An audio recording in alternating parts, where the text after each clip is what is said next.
సరే ఓకే.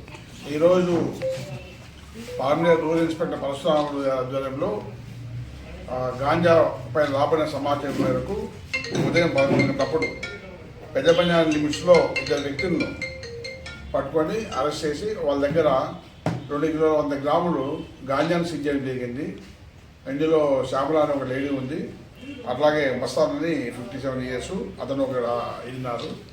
వీళ్ళ దగ్గర నుంచి అట్లాగే ఎవరు ఉంటారు, కన్జ్యూమర్స్ ఎవరు ఉన్నారు వాళ్ళని కూడా గుర్తిస్తాము, వాళ్ళు కూడా కౌన్సిలింగ్ చేస్తాం. ఇంత డిమాండ్ ముఖ్యమైంది. ఇందులో స్పెషల్ ప్రోగ్రాంలో భాగంగాను లాస్ట్ టైం కూడా 2024 నుంచి ఒక ముద్దాయి ఎస్కేప్లో ఉన్నాడు, ఫైరోజ్ అని, అతను కూడా పట్టుకోవడం జరిగింది. ఈయన ముగ్గురిని రిమాండ్ చూస్తున్నాము.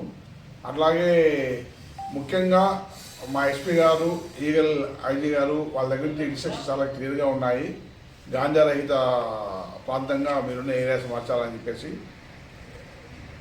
గ్రౌండ్ లెవెల్లో అంటే ఎవరైతే కన్జ్యూమర్స్ వాళ్ళ లిస్టు కూడా చేసి వాళ్ళు కూడా కౌన్సిలింగ్ ఉంటారు. ఏదైనా సమాచారం ఉంటే మీరు ఎవరిచ్చినా కూడా దాన్ని హ్యాపీగా తీసుకొని పూర్తిగా నిర్మూలనలో భాగస్వామ్యం అనుకుంటున్నాము. అందులో మీరు కూడా సాగించి కోరుతున్నాను. Thank you. గాంజా చాలా ఏరియాల్లో చాపకి దీనిలాగా పోతూ ఉంది.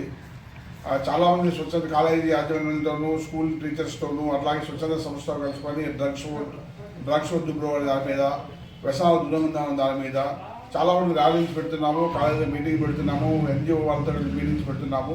ఈవెన్ దో ఇంకా గాంజా మన వైపు మన మధ్యలో ఉంది. కన్జ్యూమర్స్ అలవాటు పడేవారు ఉన్నారు, తెచ్చేవారు ఉన్నారు. వాళ్ళపైన నిఘా పెట్టి పోలీసు వాళ్ళపైన కంటిన్యూస్ చేస్తున్నారు. అట్లాగే అవేర్నెస్లో భాగంగా అన్ని కార్యక్రమాలు చేయాలనుకుంటున్నాము. పబ్లిక్కి కింద లెవెల్లో కూడా మన ఇంట్లో కూడా గాంజా వస్తుంది, మన పిల్లల్ని జాగ్రత్తగా పెట్టుకోవాలని తల్లిదండ్రులు చేరేలాగా కూడా మనమంతా దీని ప్రచారం నిర్వహించి పూర్తిగా అరగటంలో ప్రముఖ పాత్ర వహించాలని చెప్పేసి మీ అందరినీ కూడా కోరుతున్నాము. Thank you.